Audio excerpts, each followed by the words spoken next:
नमस्कार, your money में आपका स्वागत है। मैं हूं कविता थपलियाल। अक्सर बाजार की तेजी में निवेशकों का हौसला भी बढ़ा रहता है और वो जमकर निवेश कर देते हैं, लेकिन जैसे ही गिरावट आती है पोर्टफोलियो का रिटर्न नेगेटिव हो जाता है और निवेशक परेशान। इसीलिए जरूरी है कि बाजार की तेजी और गिरावट देखने के बजाय लगातार निवेश करें और थोड़ी बहुत उठापटक से घबराए नहीं। योर मनी में आज हम बात करेंगे म्यूचुअल फंड्स की और दर्शकों के सवालों के जवाब देंगे इन्वेस्ट ऑनलाइन के एमडी अभिनव एंकरेश। आपका स्वागत है अभिनव।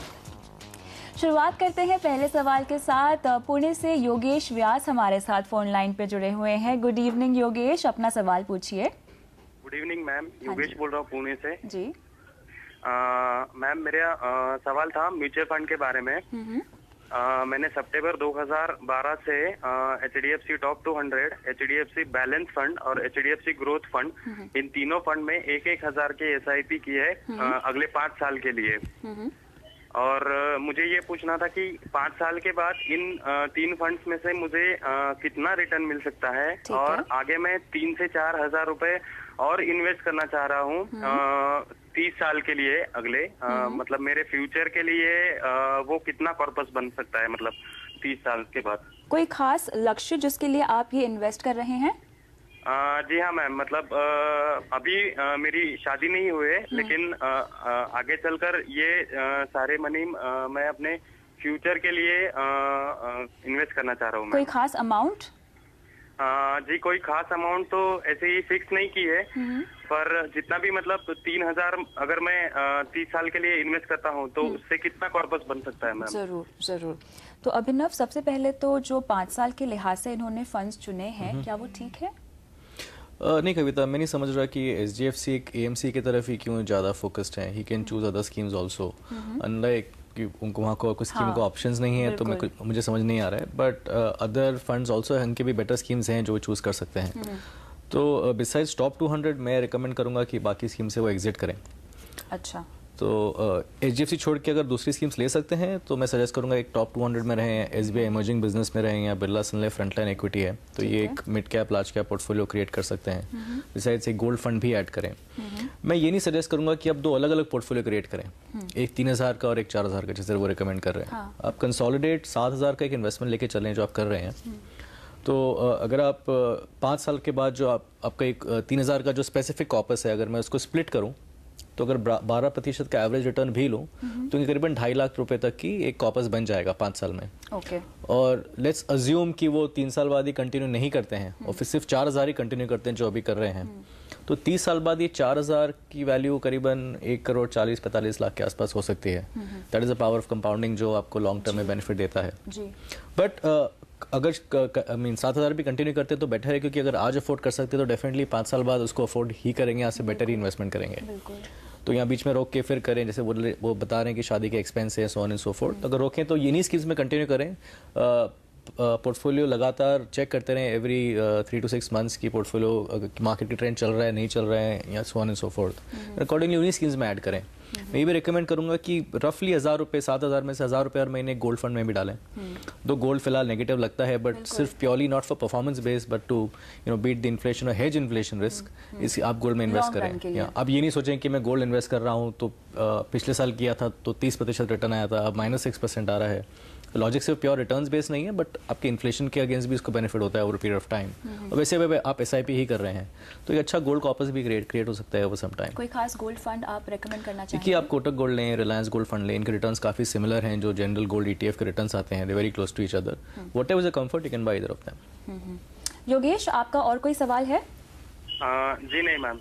तो आपको सलाह जो अभिनव से मिल रही है वो ये है कि HDFC टॉप 200 को अगर आप छोड़ दें तो उसके अलावा आपको बाकी दोनों फंड्स में से निकलना है। SBI इमर्जिंग बिजनेस और BSL फ्रंटलाइन इक्विटी में आपको अब अपने पैसे इन्वेस्ट करने हैं। उसके अलावा आपको थोड़ा अपना पोर्टफोलियो में गोल्ड को भी इंक्लूड करना चाहिए, जिसके लिए आपको कोटक गोल्ड फंड यहाँ पे सजेस्ट किया जा रहा है। उम्मीद करते हैं कि आपको अपने सवाल का जवाब मिल गया होगा। और अब बढ़ते हैं अगले दर्शक की ओर। भुवनेश्वर से राघवेंद्र नारायण हमारे साथ फोन लाइन पे जुड़े हुए हैं। गुड इवनिंग, अपना सवाल पूछिए राघवेंद्र। मैम गुड इवनिंग, मैं राघवेंद्र नारायण भुवनेश्वर से बोल रहा हूँ। मेरा अभी करंट SIP चल रहा है बिरला सन लाइफ जन नेक्स्ट में 2,000 per month, HDFC mid cap opportunity 2,000 per month, Franklin India blue chip 4,000 per month. साथ में मेरा पीएफ भी है करीब 4,300। इसके साथ में मैंने ऑलरेडी इन्वेस्टेड किया था HDFC टैक्स सेवर में, वो करीब अभी 50,000 54,000 के करीब होगा अभी। इसमें अभी SIP नहीं चल रहा है। HDFC टॉप 200 में है, वो ऑलरेडी बंद हो चुका है 26,000 के करीब। DSP BR India tiger fund में 41,000 ऑलरेडी करीब इन्वेस्टेड है।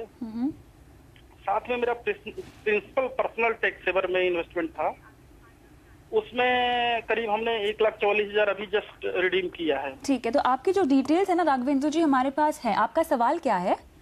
मेरा सवाल ये है कि मेरा 5 साल के अंदर एक मुझे मकान लेना है, साथ में मुझे रिटायरमेंट बेनिफिट के लिए जो है आगे किस फंड में और इन्वेस्टमेंट करें, और साथ में मुझे अभी करंट में करीब 2 लाख रुपया इन्वेस्टमेंट करना है, तो मेरा पोर्टफोलियो क्या होना चाहिए और किस फंड में हम इन्वेस्टमेंट करें जिससे ज्यादा से ज्यादा रिटर्न मिले मुझे। ठीक है, तो अभिनव सबसे पहले तो इनके पास जो 2 लाख की रकम है वो ये कहाँ इन्वेस्ट करें? देखिए, मैं थोड़ा सा पीछे जाऊंगा। जो इनके 3 SIPs चल रहे हैं, एक बिरला सन लाइफ जेननेक्स फंड है, एक HDFC मिड कैप अपॉर्चुनिटीज है और फ्रैंकलिन इंडिया ब्लू चिप है। इसमें ब्लू चिप बेसिकली 50-50 स्प्लिट है, एक लार्ज कैप और मिड कैप जैसा पोर्टफोलियो जो बना है, अच्छा पोर्टफोलियो है, इसको हाथ ना लगाएं तो ठीक है। ठीक है। अब इसके ही साथ अगर वो 2 लाख की वो जो फिक्स्ड अमाउंट इन्वेस्ट करना चाहते हैं, मैं सजेस्ट करूंगा इसी स्कीम्स में सिस्टमैटिक ट्रांसफर प्लान करें, जिसे हम STPs कहते हैं, which is very similar to SIPs। सबसे अच्छा बेनिफिट ये है कि आपकी जो अमाउंट है वहाँ से, फॉर एग्जांपल आपने 2 लाख रुपए इन तीनों फंड में इक्वली स्प्लिट कर दिए, तो हर महीने एक फिक्स्ड अमाउंट आपके यहाँ से SIP की तरह एक डेट फंड से इक्विटी फंड में स्विच होती रहेगी। अच्छा। एक दूसरा बेनिफिट ये है कि जो डेट फंड में जो बैलेंस पड़ा रहता है वो कंटिन्यूसली आपको एक एवरेज रिटर्न देता रहता है, जो लिक्विड फंड के रिटर्न्स आते हैं, तो हम लिक्विड फंड से या कोई शॉर्ट टर्म फंड से इक्विटी में शिफ्ट करते हैं, तो बैलेंस कीप्स अर्निंग, अनलाइक कि आपके बैंक में पड़े रहें और आइडल रहें, उसमें कुछ रिटर्न्स नहीं आ रहा है, तो दैट मेक्स मोर सेंस। तो यहाँ पर ये डेट फंड चुनेंगे कैसे? देखिए, फॉर एग्जांपल अगर बिरला इंडिया जेनेक्स फंड ले रहे हैं तो बिरला सन लाइफ का जैसे कैश मैनेजर फंड है, जो एक लिक्विड फंड जैसा फंड है, उसमें इन्वेस्ट करें। और वो जो एक सिस्टमेटिक ट्रांसफर प्लान का एक फॉर्म आता है कि मैं हर महीने एक एक्स अमाउंट, तो फॉर एग्जांपल अगर मैं 50,000 रुपये डाल रहा हूँ तो मैं फंड को मैं बताऊंगा कि 5,000 रुपये हर महीने मेरे कैश मैनेजर फंड से आप इंडिया जेनेक्स में शिफ्ट करें। ठीक है। तो इस तरह वो हर एक तीनों SIP के जरिए शिफ्ट होता है, STP की तरह जो SIP ही है उसमें शिफ्ट करें, तो तीनों फंड के वो रिस्पेक्टिव डेट फंड चूज करेंगे। तो बिरला जेनेक्स्ट है तो बिरला कैश मैनेजर लिया, HDFC है तो HDFC कैश मैनेजमेंट फंड लिया, फ्रैंकलिन है तो फ्रैंकलिन का लिक्विड फंड है, उसको चूज करेंगे, अकॉर्डिंगली हर मंथ शिफ्ट करते रहेंगे। Take it over period of time, तो अगर आपका होराइजन 5 साल का तो 5 साल में अपना अमाउंट इक्वली स्प्लिट कर लें, जो भी आपका अमाउंट इन्वेस्ट करें, और हर महीने SIP की तरह इन्वेस्ट करें, और balance will also keep earning, तो आपका रिटर्न एक अच्छा एवरेज रिटर्न बन जाता है। बिल्कुल। दूसरे इनके पास काफ़ी फंड्स हैं जो बाकी लूज फंड्स हैं, मैं समझ रहा हूँ इन्होंने ये टैक्स सेविंग के लिए लिए होंगे, या तो इनको किसी ने रिकमेंड नहीं किया होगा कि वो यही फंड में हर साल ऐड कर सकते हैं। जैसे अगर आपने 30,000 के HDFC टैक्स सेवर लिया है, अगले साल फिर करना है तो वही फोलियो में वापस ऐड कर सकते हैं। हालांकि जो हो गया सो हो गया। अब जो फंड्स हैं इनके पास, वो जैसे जैसे मेच्योर होते हैं मेरे हिसाब से क्लोज एंडेड स्कीम से निकल के ओपन एंड में आ जाएं, जो अगर परफॉर्म भी कर रही हैं। मैं ये नहीं कह रहा हूँ टैक्स सेवर स्कीम परफॉर्म नहीं कर रही हैं, HDFC टैक्स भी परफॉर्म कर रहा है, सुंदरम टैक्स सेवर भी कर रहा है, तो उसको लेकिन निकाल के अगर STPs फिर भी करें इन्हीं स्कीम्स में तो बेटर है। अच्छा। जैसे अभी कर रहे हैं DSP टाइगर फंड है, आई एम श्योर इनको इसमें लॉस हो रहा होगा। 41,000 फिगर दिख रहा है, तो मैं अज्यूम कर रहा हूँ इन्होंने करीबन 50,000 तक का कुछ इन्वेस्टमेंट किया होगा कुछ समय पहले, अगर लॉजिक से, क्योंकि 5 साल से रिटर्न आया नहीं है फंड में, एक इंफ्रास्ट्रक्चर बेस्ड फंड है। तो मैं ये नहीं कह रहा हूँ कि वो वेट करें, बट टेक्निकली जब हम देखते हैं फंड्स बोलते हैं इतने अगर लो पीस के ऊपर ये इंडाइसेस चल रहे तो इन्वेस्टर रह सकते हैं, पर अगर इम्पेशेंट हो रहे हैं तो निकल के इन्हीं स्कीम में वापस ऐड कर सकते हैं। ठीक है, ठीक है। तो राघवेंद्र जी आपका और कोई सवाल है? नहीं, मेरा अभी कोई आगे टैक्स सेविंग के लिए भी मुझे जरूरत नहीं है इन्वेस्टमेंट करने का, और जहाँ तक ये है ये सारे हमने SIP इन्वेस्टमेंट किए थे, तो ऑलमोस्ट सभी फंड में मैं कुछ ना कुछ गेन में ही हूँ। अच्छा, तो इन्हें अगर टैक्स सेविंग की जरूरत नहीं है तो क्या ये निकल सकते हैं? हाँ, बट इसमें अगर इन्होंने SIP किया है तो इनकी जो मेच्योरिटीज़ है हर मंथ होंगी अब, क्योंकि ये 3 साल का लॉक इन होता है। तो अपने Jan 2009 में किया है तो 9 to 10, 10 to 11, 11 to 12, तो Jan 12 में आपका फर्स्ट इंस्टॉलमेंट मेच्योर होगा, फिर Feb, March, so on and so forth। तो डेफिनेटली अगर हो चुका है तो पूरा होता रहेगा, वैसे वैसे आप पैसे निकाल सकते हैं। यस। और जहाँ तक आपके 2 लाख रुपए की बात है, उसे आप किसी डेट इंस्ट्रूमेंट में आप एक मुश्त वो रकम जमा कर सकते हैं, और फिर बाद में धीरे धीरे आप STP के जरिए किसी इक्विटी फंड में वो पैसे डाल सकते हैं। उम्मीद करते हैं आपको अपने सवाल का जवाब यहाँ मिल गया होगा। और योर मनी में फिलहाल वक्त है एक ब्रेक का। ब्रेक के बाद जारी है सवाल जवाब का सिलसिला, अब बने रहिए हमारे साथ।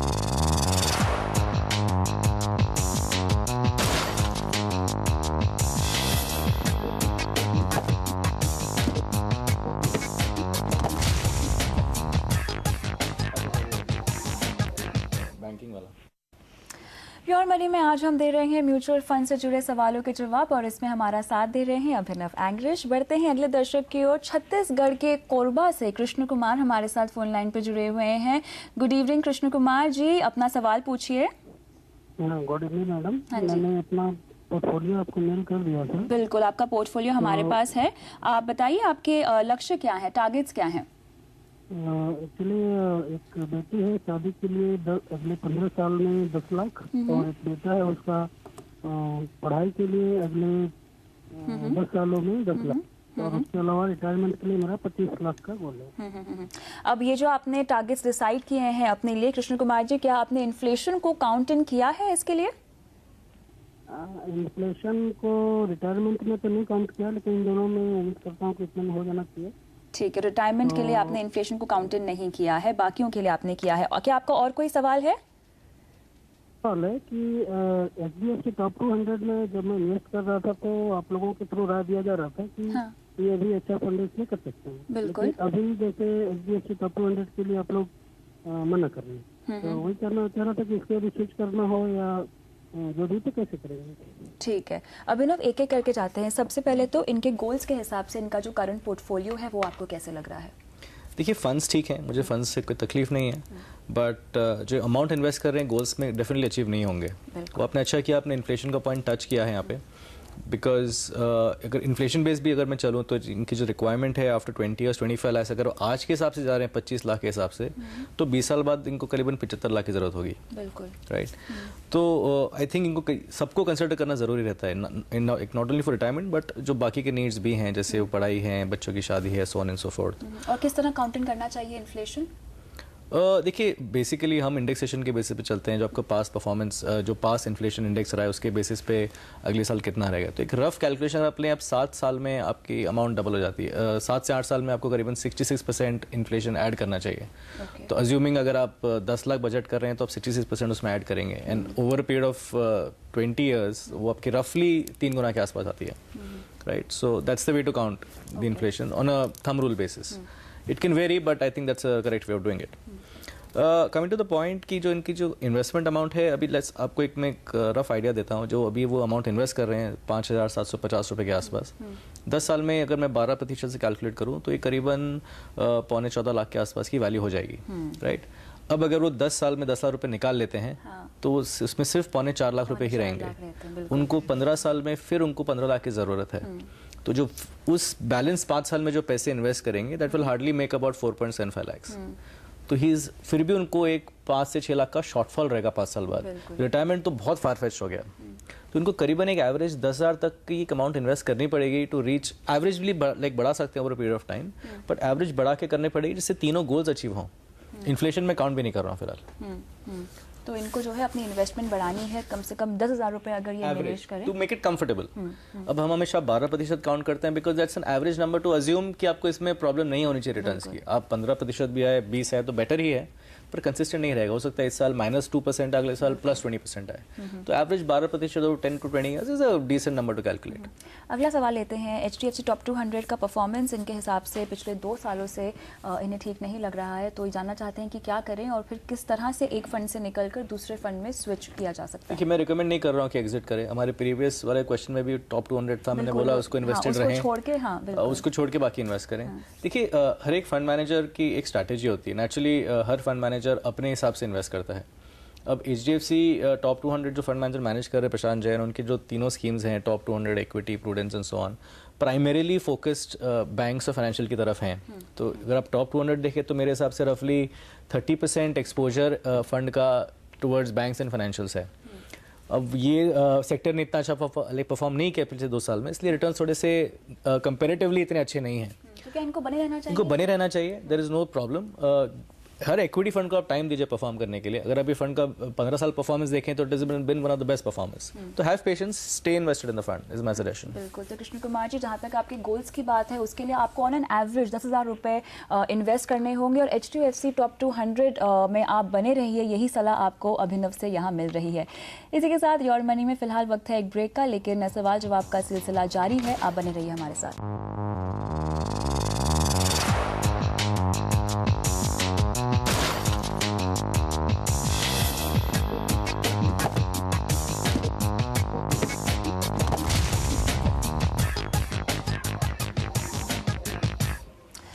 प्योर मनी में आज हम दे रहे हैं म्यूचुअल फंड से जुड़े सवालों के जवाब और इसमें हमारा साथ दे रहे हैं अभिनव एंग्रिश। बढ़ते हैं अगले कॉलर की ओर, अगले दर्शक की ओर। नई दिल्ली से शिवदयाल हमारे साथ फोन लाइन पे हैं। गुड इवनिंग शिवदयाल जी, अपना सवाल पूछिए। हाँ जी।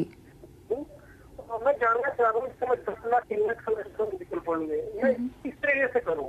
क्या SIP के थ्रू करूँ और मेरा पोर्टफोलियो चलाना चाहिए?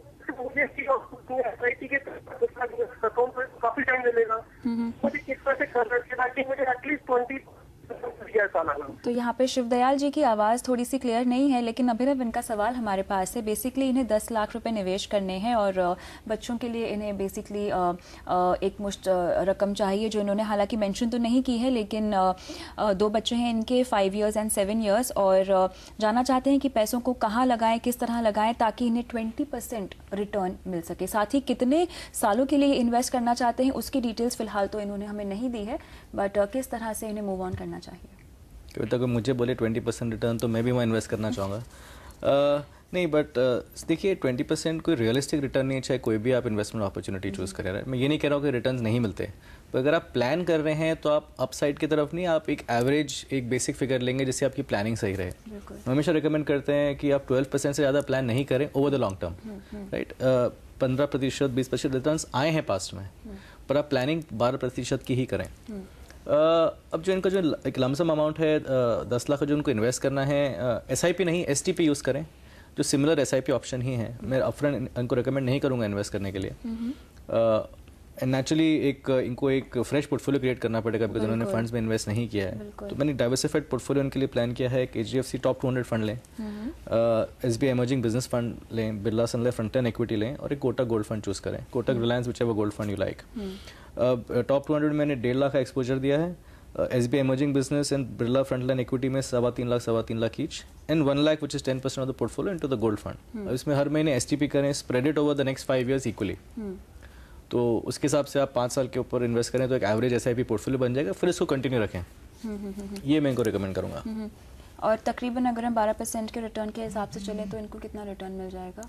देखिए, तो अगर आप 10 साल तक इन्वेस्टेड रहते हैं तो 10 लाख के ऊपर इनको करीबन 25 लाख का कॉपस बन जाएगा ओवर पीरियड ऑफ 10 years। तो ठीक है, यहाँ पर शिवदयाल जी आपको STP के द्वारा ही निवेश करने की सलाह यहाँ पे दी जा रही है। कुछ फंड्स के नाम आपको यहाँ पर बताए जा रहे हैं, HDFC top 200, SBI emerging business, BSL frontline equity और कोटक गोल्ड फंड। अब बढ़ते हैं अगले सवाल की ओर। सऊदी अरब की कैपिटल सिटी रियाद से किम ए फर्नांडिस का ईमेल आया है। इन्होंने कुछ 13 फंड्स में निवेश किया हुआ है, जिसमें equity, mid cap, small cap, gold, हर तरह के फंड्स हैं। अभी ये इन फंड्स में हर महीने 25,000 रुपये की SIP कर रही हैं, और जिससे ये अगले कुछ महीनों में बढ़ाकर 30,000 तक कर सकती हैं। ये जानना चाहती हैं कि किन फंड्स में रहें और किन से निकल जाएं। 2 साल में इन्हें नवी मुंबई में अपना एक घर भी लेना है। तो अभिनव, सबसे पहले तो इनका पोर्टफोलियो देखकर आपको क्या लगता है? कुछ ज़्यादा डाइवर्सिफाइड नहीं है, बहुत सारे फंड्स हैं इनके पोर्टफोलियो में, क्या कहेंगे आप? नहीं, मैं पता नहीं क्या कहूँ, डाइवर्सिफाइड या ओवर डाइवर्सिफाइड पोर्टफोलियो है। तो एक्चुअली जैसा मुझे दिख रहा है, आई थिंक इन्होंने हर पॉसिबल NFO या जिसने जो रिकमेंड किया उन्होंने उस पर इन्वेस्ट कर लिया है। There is no focus in the fund, क्योंकि रिटायरमेंट फंड भी हैं उसके अंदर, कुछ कॉन्जर्वेटिव फंड्स भी हैं, बहुत अग्रेसिव हैं, थीमेटिक है। मेरे हिसाब से डजंट मेक सेंस। इन्हीं पोर्टफोलियो में से मैंने 4 फंड इनके चूज़ किए हैं जो इनके लिए काफ़ी उससे ज़्यादा इनको कहीं जाने की ज़रूरत नहीं है। तो 13 फंड्स में से सीधा कट डाउन करके आप 4 फंड किया, और मैंने एक गोल्ड फंड ऐड किया है, तो बेसिकली 5 फंड्स। बट जो 25,000 26,000 रुपये डाल रहे हैं हर महीने, इसके बाद कुछ ऐड भी करेंगे तो इसी में ही करें, और फंड ऐड करने की ज़रूरत नहीं है। एक्चुअली बहुत ज़रूरी है व्यूअर्स को समझना कि फंड ऐड ज़्यादा करने से कोई पोर्टफोलियो का रिटर्न बढ़ता नहीं है, वो ओवर डाइवर्सिफिकेशन हो जाती है, जिससे एक्चुअली पोर्टफोलियो का आपका रिटर्न एक्चुअली कम हो जाता है। तो जिनके एग्जिस्टिंग फंड्स हैं, इसमें से मैं रिकमेंड करूँगा ICICI Pru focus blue chip fund में इन्वेस्टेड रहें, HDFC प्रूडेंस फंड में इन्वेस्टेड रहें, रिलायंस इक्विटी अपॉर्चुनिटीज़ फंड में इन्वेस्टेड रहें, और Birla Sun Life Frontline equity में इन्वेस्टेड रहें, और साथ में गोल्ड फंड ऐड करें। अब जो फंड्स जो ये रिडीम करेंगे, उनको रिडीम करके इमीडिएटली इन्हीं फंड्स में ऐड कर देना, कि फ्रेश SIP स्टार्ट करेंगे, क्योंकि ये फंड्स ऑलरेडी इक्विटी पे एक्सपोज्ड हैं। तो कोई तो फ्रेश इक्विटी आपको फ्रेश स्टार्ट नहीं करने हैं, तो जो लमसम अमाउंट आएगा वो उसमें डायरेक्टली डाल सकते हैं, बिकॉज उनकी एवरेजिंग ऑलरेडी वहाँ हो चुकी है। तो यहीं से सिर्फ कंटिन्यू करना है उन्हें। पर इन्हीं 5 फंड्स में रहे, इससे ज़्यादा आगे बढ़ के कुछ सेंस नहीं है करना। चलिए, तो यहाँ पर मिस फर्नांडिस आपको सलाह यही मिल रही है कि 13 में से यहाँ पर आपको 5 फंड्स, 4 या 5 फंड्स हम बता देते हैं जिसमें आपको इन्वेस्टेड रहना है, बाकियों में से आपको निकलने की सलाह दी जा रही है, और जो पैसे आपको आपके निकलेंगे उन फंड्स में से वो आप इन्हीं फंड्स में आप लगा सकते हैं। फंड्स के नाम आपको बता दें, ICICI Pru focus blue chip equity, इसमें आप डाल सकते हैं 6,000 रुपये, HDFC प्रूडेंस में डालिए 5,000 रुपये, और रिलायंस इक्विटी अपॉर्चुनिटी में आप डालिए 6,000, BSL फ्रंटलाइन इक्विटी में आप डालिए 6,000, और कोटक गोल्ड फंड में भी आपको 3,000 रुपये डालने की सलाह दी जा रही है। तो बाकी के जो आपके फंड्स हैं उसमें से आप निकल सकते हैं, और जो पैसे वहाँ से निकलेंगे वो इन्हीं फंड्स में आप डाल दीजिए। लेकिन अभिनव, जो इनका टारगेट है वो पूरा हो जाएगा इस तरह इन्वेस्टेड रहने में? डेफिनेटली हो जाएगा, एज लॉन्ग एज कंसिस्टेंटली और रिलीजियसली अपना प्लान फॉलो करें तो डेफिनेटली इनका टारगेट अचीव हो सकता है। और हालांकि इन्होंने जो फंड्स रिटायरमेंट के, जैसे कि आपने कहा, इन्होंने कुछ फंड्स लिए हुए हैं, क्या वो पर्पस भी इनका सॉल्व हो जाएगा आपके दिए हुए? देखिए, एक जो रिटायरमेंट वर्ड है, कई फंड्स है, इंश्योरेंस प्लान लोग देखते हैं जो वर्ड रिटायरमेंट करते हैं। इवेंचुअली अगर आप फंड मैनेजर का पोर्टफोलियो देखें, वो आइडियली इक्विटी में ही इन्वेस्ट करता है, बिकॉज आपका रिटायरमेंट आता है 20, 25, 30 साल बाद। तो क्यों ना आप थोड़े से अग्रेसिव फंड्स चूज करें, बिकॉज 25 साल के ओवर पीरियड ऑफ टाइम वो फंड्स एनी वे अच्छा परफॉर्मेंस करेंगे। तो डेफिनेटली इनका टारगेट अचीव हो सकता है as long as she follows the process of allocation. और यहाँ पे डायरेक्ट प्लान्स के बारे में आपका क्या कहना है? देखिए कविता, ये बहुत कॉम्प्लिकेटेड सिचुएशन है। फ्रॉम एन इन्वेस्टर पर्सपेक्टिव मैं समझ सकता हूँ कि उनको समझ नहीं आ रहा है कि डायरेक्ट प्लान चूज़ करें या एक रेगुलर प्लान चूज़ करें जो फंड ने लॉन्च किया है। अब तो क्विकली गिव यू ब्रीफ, इसमें क्या होता है, डायरेक्ट प्लान वो प्लान्स हैं जो एक AMC दो स्कीम NAV करती है, एक डायरेक्ट प्लान की और एक नॉर्मल NAV की। जो डायरेक्ट प्लान होता है उसमें आपकी एक्सपेंस रेशियो कम होता है, बिकॉज उनको डिस्ट्रीब्यूटर्स को मार्केटिंग फी नहीं देनी पड़ती है। But then investor has to make his own decision, own research and so on and so forth. तो it is a big cost which is taking for a very small amount. My suggestion is आप क्यों ना refer करें adviser को और एक correct advice लें। चलिए, इसी के साथ बहुत बहुत शुक्रिया अभिनव, समय निकाल के अपनी सलाह में देने के लिए। और योर मनी में आज के लिए इतना ही, लेकिन आप बने रहिए CNBC आवाज़ के साथ। नमस्कार।